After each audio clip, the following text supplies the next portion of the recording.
اس حدیث پاک کا جو خلاصہ ہے وہ یوں نکلے گا کہ اللہ کی دوستی کا مستحق کون ہے؟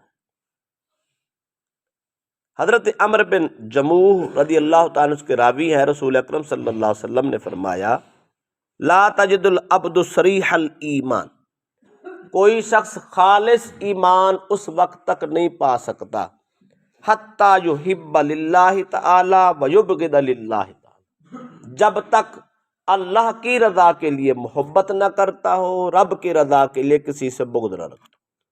وہ کسی سے پیار ہے تب بھی خدا کی مرضی ہو، کسی سے عداوت ہے تو اللہ کے حکم کے مطابق ہونا چاہیے، ذاتی انا کی وجہ سے نہیں ہونا چاہیے۔ اگر یہ دو خوبیاں پیدا ہو جائیں، فرمایا فَإِذَا أَحَبَّ لِلَّهِ تَبَارَكَ وَتَعَالَى وَأَبْغَضَ لِلَّهِ، جب آدمی اس سٹیج پہ جا پہنچتا ہے فَقَدْ اسْتَحَقَّ الْوِلَایَةَ لِلَّهِ، تو وہ آدمی اس کا مستحق ہو جاتا ہے، اللہ اس کو اپنا دوست بنا لیتا ہے، منصب ولایت پہ فیض کر دیتا ہے۔ تو ولی کی بہترین اور سادہ تعریف حدیث پاک سے یہ نکلی، ولی ہوتا ہی وہ ہے جس کا ہر کام رضا مولا کے، اگر ذاتی انا، ذاتی جھگڑے، ذاتی فساد، ذاتی معاملات، خواہشات پہ وہ گم ہو، وہ ولی نہیں ہو، وہ اللہ کی محبت کا مستحق ہی نہیں۔ حضرت معاذ بن انس سے روایت ہے، فرماتے رسول اللہ صلی اللہ علیہ وسلم نے فرمایا من آتا للہ، جو آدمی کسی کو کچھ بھی دے وہ اللہ کے لیے دے، ومنع للہ، اگر کسی کو نہ دے تب بھی اللہ کی خاطر اور اس کی رضا کے لیے نہ دے، وَأَحَبَّ للہ، اور کسی سے محبت ہو تو محض اللہ کے لیے، وَأَنْكَحَ للہ، حتیٰ کہ نکاح کرے، شادی کرے وہ بھی اللہ کی رضا کے لیے، اس لیے نہیں کہ من کی خواہش پوری کرنی ہے، اس لیے کرنی ہے کہ اللہ رسول کا حکم ہے۔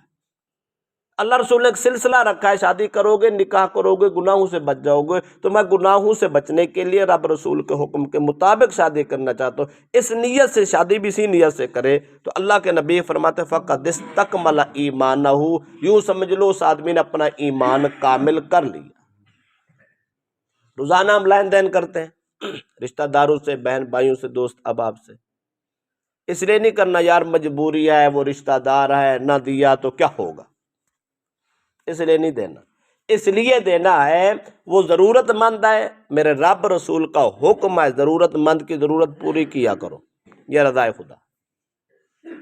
ایک آدمی ایسا آیا، آپ دیکھتے ہیں اس کو دیا نہ تو اس نے کوئی نقصان ہی کرنا ہے، یا اس نے کوئی عداوت کرنی ہے، اور اس نے اس میرے دیے ہوئے مال سے، میری کی ہوئی مدد سے یہ کوئی گناہ کرے گا، آپ کہتے ہیں میں نے اس کو دینا ہی نہیں ہے، کیوں؟ اس لیے کہ یہ گناہ کرے گا، گناہ کو رب پسند نہیں کرتا، میرے مال سے یہ گناہ کرے، رب کی نافرمانی کرے، میں نے دینا ہی نہیں ہے، تو خدا کی رضا ہو گئی۔ اسی طرح محبت ہے، ہر آدمی اپنی محبت اور اپنے تعلق اپنے واسطے بڑھا رہا ہے، دوستیاں بڑھا رہا ہے۔ دوستی کس لیے ہے؟ کہ بندہ طاقتور ہے، مجھے تھانے سے چھڑا کے لائے گا، اس کے لیے دوستی نہیں کرنی، یا اس لیے دوستی کیا کہ بندہ بڑا مالدار ہے، کوئی مشکل وقت میں ہاتھ بٹائے گا، یہ بھی کوئی مقصد دوستی نہیں ہے۔ دوستی اس لیے رکھیں کہ اس آدمی کے اندر فلاں خوبی ہے، یہ وہ خوبی ہے جو ہمارے دین کی خوبی ہے، اللہ رسول سے پیار کرتا ہے، بندہ نیک ہے، صالح ہے، عبادت گزار ہے، سچا ہے، حق گو ہے، فلاں ہے، اس کے اندر یہ خوبی ہے، بس اس لیے میری محبت ہے۔ اگر اس لیے محبت ہے، باقی جو دنیا کے معاملات اللہ پاک ویسے ہی پیدا کر دے، اسی کے ساتھ اسی بندے سے ہو جاتے ہیں، وہ مالدار ہے یا غریب ہے، جو اپنا دنیا کا معاملہ کرنا، اگر دوستی اللہ رسول کی خاطر ہے، وہ دنیا کا معاملہ بھی ہوتا رہتا ہے، لیکن خالصتاً بندہ ایماندار بھی ہوتا ہے۔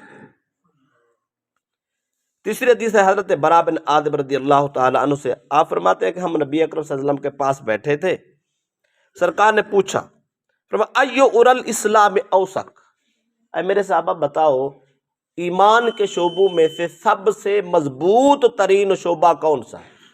قالوا والصلاۃ، صحابہ نے عرض کی یا رسول اللہ نماز، سرکار نے فرمایا حسنۃ وما هو بها، سرکار نے فرمایا نماز نیکی ضرور ہے، پر جو میں نے سوال کیا یہ اس کا جواب نہیں ہے، مضبوط ترین ایمان نماز نہیں ہے۔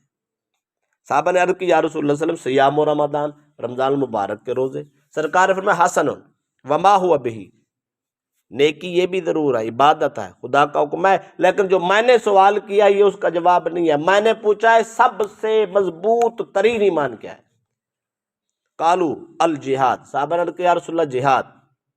سرکار نے پھر وہی کر فرما ہوا بھی، جو میں نے سوال کیا وہ اس کا جواب یہ نہیں ہے۔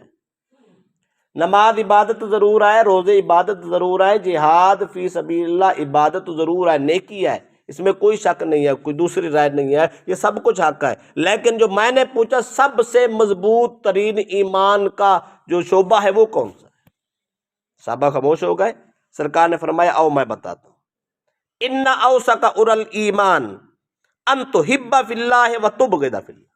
سرکار نے فرمایا سب سے مضبوط ترین ایمان یہ ہے اگر تمہاری کسی سے محبت ہے تو اللہ کے لیے ہو، بغض ہے تو اللہ کے لیے۔ اب ہم سب نے اپنی زندگی کو خود سوچنا ہے، خود ہم نے تجزیہ کرنا ہے، اپنے آپ کا تجزیہ کرنا ہے۔ ہماری دوستیاں کس لیے ہیں؟ ہماری لڑائیاں، ہماری دشمنیاں کس لیے ہیں؟ اگر اللہ رسول کے لیے ہیں تو پھر تو اس کا مطلب ہے کہ ہم ایمان کو اس کامل ترین اور مضبوط ترین شعبے تک جا پہنچے، مقام تک جا پہنچے جس کو کوئی توڑ نہیں سکتا۔ اگر ہماری دوستیوں کے مقاصد ہی کچھ اور ہیں، دشمنیوں کے مقاصد کچھ اور ہیں، انابازی ہے اور طاقت کا آزمائشی ہے یا پارٹی بیس ہے، وہ فلاں فلاں جو بھی ہے اس میں سے ہے، اس کا مطلب ہے ہم نے ایمان کا بیڑا غرق کر۔ لہذا ذہن چینج کرنا ہے، اپنی سوچیں چینج کرنی ہے، سارے کام اللہ رسول کے لیے کرنے ہیں۔ پھر دیکھیں یہ ایمان کی چاشنی نہیں نصیب ہوتی ہمیں، یہ لذت نہیں محسوس ہوتی۔ ہم سارا دن نمازیں بھی پڑھتے ہیں، سارے کام کرتے ہیں، لذت ایمان کیوں نہیں محسوس ہوتی؟ اس کی وجہ یہ ہے اس کے اندر ملاوٹ ہے۔ اب کوئی بھی کسی چیز میں ملاوٹ کر دو اس کا ذائقہ ختم ہو جاتا ہے۔ دودھ میں ملاوٹ کر کے دیکھو وہ ذائقہ ختم ہو جاتا ہے۔ ایک مرچیں ہیں نا، مرچیں، اس میں ملاوٹ کر کے دیکھو، اصل اور سادی دیسی مرچ استعمال کر کے دیکھو ہانڈی میں، اس کا ذائقہ بھی دیکھو، اور دوسری بازار کی دیکھو جس میں ملاوٹ ہے، 2 نمبری ہے، اس کو بھی دیکھ لو، ذائقہ نہیں ہے۔ دنیا کی کسی چیز میں ملاوٹ کر کے دیکھو، لذت ختم ہو جاتی ہے، چاشنی ختم ہو جاتی ہے۔ بابا اسی طرح ایمان میں بھی اگر ملاوٹ پیدا کریں گے، اللہ رسول کے سے محبت کرتے ہی ہیں لیکن اس میں ملاوٹ ہے، دنیا کا حرص ہے، لالچ ہے، دھوکہ ہے، دنیا داری ہے، باقی سب معاملات، یہ جب شامل ہو جاتے تو لذت ختم ہو جاتی۔ ایمان تو پلے ہے، کلمہ پڑھتے ہیں لیکن ایمان کی لذت نہیں ہے، وہ ذوق نہیں ہے، وہ ذائقہ نہیں ہے۔ یہ نماز پڑھتے ہیں تو نماز آدمی پڑھے تو پھر اس کو ذائقہ نہ آئے، اس کو وہ حلاوت محسوس نہ ہو، اس کو چاشنی محسوس نہ ہو، یہ کیسے ہو سکتا ہے؟ اس میں پرابلم یہ ہے ہمارے کچھ اور معاملات شامل ہیں۔ سب کچھ نکال کے محض اللہ کی رضا کے لیے نماز پڑھے تو پھر دیکھیں انسان جب نماز پڑھتا ہے تو سیدہ فاطمہ زہرا سلام اللہ علیہ کا لذت نصیب ہوتی ہے۔ آپ عشاء کی نماز پڑھ کے مصلی پہ بیٹھ جاتے ہیں، قیام و سجود کرتے، صبح کی اذان ہوتی تو ہاتھ جوڑ کے کہتی مولا اتنی چھوٹی رات بنائی ہے، تیری بندی تجھے ایک سجدہ بھی پورا نہیں کر سکتی۔ جن لوگوں کے پھر ان سجدوں کے لذتیں آتی ہیں، ساری ساری رات گزر جاتی، ایک سجدہ پورا نہیں ہوتا، سر اٹھانے کو دل نہیں کرتا۔ کیوں؟ وہاں جلوے ہی جلوے ہوتے ہیں، رحمت ہی رحمت ہوتی ہے، محبت ہی محبت ہوتی ہے۔ بندہ سر سجدے میں رکھتا ہے، رب پیار کی دولت نصیب کر رہا، اوپر سے الفت آ رہی ہوتی ہے، اللہ کی رحمت اتر رہی ہوتی ہے، بندے کو اتنی سکون آتا ہے، اتنی پیار آتا ہے کہ انسان کا دل نہیں کرتا کہ میں سر اٹھاؤں۔ تو کیا خیال ہے پھر راتیں بیت جاتی۔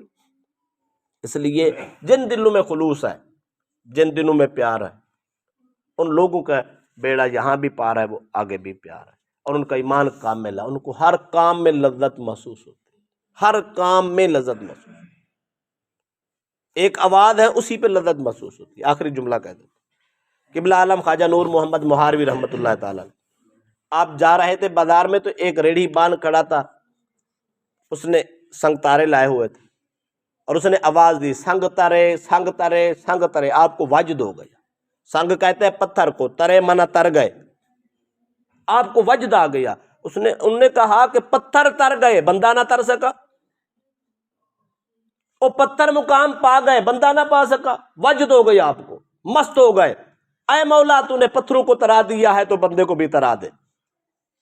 تو اللہ پاک نے وہ عزت عطا کر دی۔ بھائی جن لوگوں کی رضا خدا کی رضا ہے، جن کی محبت خدا کے لیے، بغض خدا کے لیے، لین دین خدا کے لیے، اٹھنا بیٹھنا خدا کے لیے، رب سارے معاملات دنیا کے بھی کر رہا ہوتا ہے، سب کچھ ہو رہا ہوتا ہے، لیکن ان کی لذت چینج ہو جاتی ہے، ذائقہ چینج ہو جاتا ہے، زندگی کا رنگ چینج ہو جاتا ہے۔ دنیا جو دل چاہے کہتی پھرے، وہ کہتا نہیں میں نے دنیا کی نہیں، میں نے اس کی بات